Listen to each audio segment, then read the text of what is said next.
अस्सलाम वालेकुम बेटा, कैसे हो सर? ठीक हो? अच्छा बेटा, हमने इससे पहले जो लेक्चर में हमने एक टॉपिक लिया था लॉज ऑफ एक्सपोनेंट्स। ठीक है, आज हम उसी को लेकर आगे मल्टीप्लिकेशन करेंगे। लॉज ऑफ एक्सपोनेंट्स में हमने ये देखा था कि पावर्स को क्या किया जाता है जब हम मल्टीप्लिकेशन और डिवीजन करते हैं। तो आज हम इसमें से एक टॉपिक को चुना जो कि है मल्टीप्लिकेशन। ठीक है, तो मल्टीप्लिकेशन करने से पहले आपको टेबल्स क्लियर होने चाहिए। मैंने छोटा सा टेबल साथ बना के आपको दे दिया है कि जिसमें आपको टेबल्स बताए जा रहे हैं। तो टेबल जरा देख लो, इधर भी मैंने 10 तक काउंटिंग लिखी है और इधर भी मैंने 10 तक काउंटिंग लिखी है। ठीक है, और सारों को साथ साथ मल्टीप्लाई करता जा रहा हूं। ये जीरो का टेबल है, 0 0 0 0 0 1 0 इसी तरह 5 का है तो 5 0 0 5 1 5 5 2 10 5 3 15, इसी तरह ये सारा टेबल। इसी तरह 9 का टेबल है, 9 0 0 9 1 9 9 2 18 9 3 27 9 4 36। इसी तरह 10 तक टेबल मैंने लिख दी है ताकि मल्टीप्लिकेशन में आपको कोई किसी किस्म का मसला ना हो। ठीक है, तो इधर अब हम आते हैं मल्टीप्लिकेशन में। मल्टीप्लिकेशन ऑफ वेरिएबल्स आप कह सकते हैं, मल्टीप्लिकेशन ऑफ पॉलिनोमियल्स कह सकते हैं। तो मैंने दो टर्म्स लिखी हैं, दो अलजेब्रिक एक्सप्रेशंस लिखे हैं और वो दोनों तरीकों से आपको मल्टीप्लाई करके बता रहा हूं। एक मैंने वर्टिकल मेथड लिखा है, दूसरा हॉरिजॉन्टल मेथड भी लिख दिया है ताकि आपको किसी किस्म की परेशानी ना हो। जो आपको मेथड इजी लगता है वो आप मेथड पिक कर लें। ठीक है, तो पहला मेथड जो है उसमें हमने वर्टिकली दोनों एक्सप्रेशंस को मल्टीप्लाई किया है। ठीक है, और एक चीज पहले ही क्लियर कर दूं मैं आपको कि मल्टीप्लिकेशन में जो आपके नंबर्स होंगे, कोएफिशिएंट्स होंगे, वो आपस में मल्टीप्लाई हो जाएंगे। ठीक है, जबकि जो वेरिएबल्स हैं उनकी पावर, क्योंकि हम मल्टीप्लाई कर रहे हैं, लॉज ऑफ एक्सपोनेंट्स में आपने देखा था कि पावर्स जब मल्टीप्लाई की जाती है तो ऐड हो जाती हैं। ठीक है, तो यहाँ कुछ ऐसा ही हो रहा है। अभी हम कोएफिशिएंट्स को आपस में मल्टीप्लाई कर देंगे, जबकि जो एक्सपोनेंट्स हैं आपके वो सारे क्या हो जाएंगे, आपस में प्लस हो जाएंगे। तो इसको जरा देखिए, मैंने पहली वैल्यू लिखी है 3x² + 2x एंड दूसरी जो वैल्यू है 2x² + 7x। ठीक है, अब इनको हम मल्टीप्लाई कर रहे हैं तो बारी बारी हर जो नीचे वाले दोनों नंबर्स हैं बारी बारी ऊपर वाले दोनों के साथ मल्टीप्लाई होगा। तो पहले 2 है, इस ऊपर वाले के साथ मल्टीप्लाई होगा, तो पहले कोएफिशिएंट्स आपस में मल्टीप्लाई हो जाएंगे। टेबल साथ मैंने लिखे हुए हैं, 2 3 6 2 3 6 और आगे आगे वेरिएबल्स। तो मैंने कहा था लॉज ऑफ एक्सपोनेंट्स में कि पावर्स क्या हो जाती है मल्टीप्लाई करने में, ऐड हो जाती है, प्लस हो जाती है। x का स्क्वायर यहां भी है, स्क्वायर यहां भी है, तो दोनों ऐड हो जाएंगे, x की 4 बन जाएगा।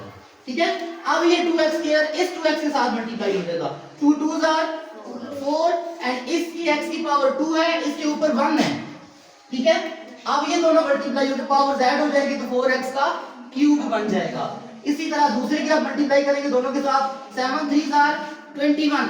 मैंने यहां 21 लिखा है, यहां क्यों नहीं लिखा, यहां भी तो लिख सकता था, क्यों नहीं लिखा यहां पर? इसलिए कि सेम जो एक्सपोनेंट्स है वो एक दूसरे के नीचे आएंगे।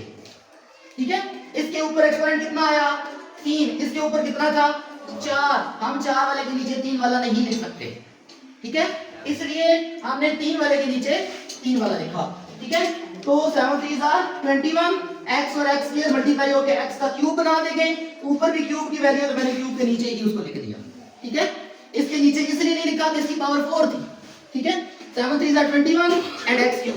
नेक्स्ट क्या है, 7 2 14 और x1 और x1 दोनों मल्टीप्लाई होकर x का स्क्वायर बना देंगे, x की पावर 1 और 1 दोनों मल्टीप्लाई होकर x का स्क्वायर बना देंगे। मैंने इसको बिल्कुल अलग करके लिख दिया। क्यों अलग करके लिखा, क्योंकि पीछे जो वैल्यूज थी उसमें x² था ही कोई नहीं, तो मैंने इसको अलग करके लिख दिया। ठीक है, अब ये प्लस होंगे, तो इसका सबसे पहला जो टॉपिक हमने प्लस वाला भी किया था, बल्कि अभी बच्चों ने टेस्ट भी दिया है प्लस का। तो अब हम प्लस करेंगे, अब मल्टीप्लाई नहीं करें, तो प्लस में हम एक्सपोनेंट्स नहीं प्लस करते बल्कि क्या प्लस करते हैं, कोएफिशिएंट्स प्लस करते हैं। ठीक है, तो इसके तो नीचे कुछ भी नहीं था, इसको एज इट इज नीचे ले आए। इसके साथ देखो प्लस है 21 + 4 25, और मैंने आपको बताया था कि जब प्लस करते हैं तो एक्सपोनेंट्स बिल्कुल नहीं छेड़ते, वैसा ही रहता है। x³ यहां भी था, x³ यहां भी था। अब यहां पर आप लोग गलती करते हो, यहाँ पर आप गलती क्या करते हो कि जब x³ है इन दोनों को प्लस किया है तो x की पावर 6 नीचे लिख देते हो। ये नहीं होगा, वो मल्टीप्लाई ना होगा, नीचे जो आंसर आप ला रहे हो वो प्लस करके ला रहे हैं। ठीक है, तो x³ बिल्कुल एज इट इज लिख दिया और 4 और 21 को जमा करके 25 बना दिया, और इसके ऊपर कोई भी वैल्यू नहीं थी जिसको एज इट इज नीचे लिख दिया। ये था हमारा वर्टिकल मेथड की तरफ चलते हैं। तो हॉरिजॉन्टल मेथड में यही दोनों वैल्यूज मैंने लिखी है। ठीक है, उसको हॉरिजॉन्टली सॉल्व किया है। कैसे, पहली वैल्यू लिखी फिर दूसरी लिखी। ठीक है। इसमें हर एक नंबर अगले वाले दोनों के साथ बारी बारी मल्टीप्लाई होगा। पहले 3x मैंने लिखा और आगे दोनों वैल्यूज लिख दी, ठीक है। फिर 2x लिखा, फिर अगली दोनों वैल्यूज के साथ भी लिख दी, ठीक है। अब इनको मल्टीप्लाई करेंगे, 3 2s are 6 एंड x की 2 और x की 2 दोनों मल्टीप्लाई हो रहे हैं, पावर्स क्या हो जाएंगी, सम हो जाएगी, प्लस हो जाएगी, x की 4। नेक्स्ट 3 7s are 21 और x क्यूब और x मिलकर क्या बना देंगे, x का cube. Next 2 2s are 4, x और x की पावर मल्टीप्लाई होकर x का क्यूब बना देंगे, यहाँ स्क्वायर है यहाँ 1 है, तो यहाँ पर 4x का क्यूब आ जाएगा। 2 7s are 14x, ठीक है, x का स्क्वायर। ये x सिंगल है, ये भी x सिंगल है, दोनों मल्टीप्लाई होकर पावर z हो जाएंगी, तो x का स्क्वायर बन जाएगा, ठीक है। अब देखें, सेम वेरिएबल्स इकट्ठे कर लिए, ये देखो x की 4 की और कोई वैल्यू नहीं थी, एज इट इज नीचे लिख दिया।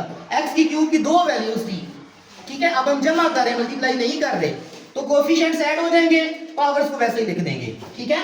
21 प्लस 4 कितना बन जाएगा, 25 और x का क्यूब एज इट इज लिख दिया। नेक्स्ट 14x का स्क्वायर, 14x का स्क्वायर। तो दोनों आप देखिए, दोनों सूरतों में चाहे आपने वर्टिकल मेथड किया या आपने हॉरिजॉन्टल मेथड किया, आंसर दोनों के क्या आएंगे, सेम आएंगे, ठीक है। तो जो मेथड आपको बेटा इजी लगता है वो मेथड करो, कोई क्वेश्चन हल नहीं होता तो मुझसे बाद में आप डिस्कस कर लें। Thank you very much.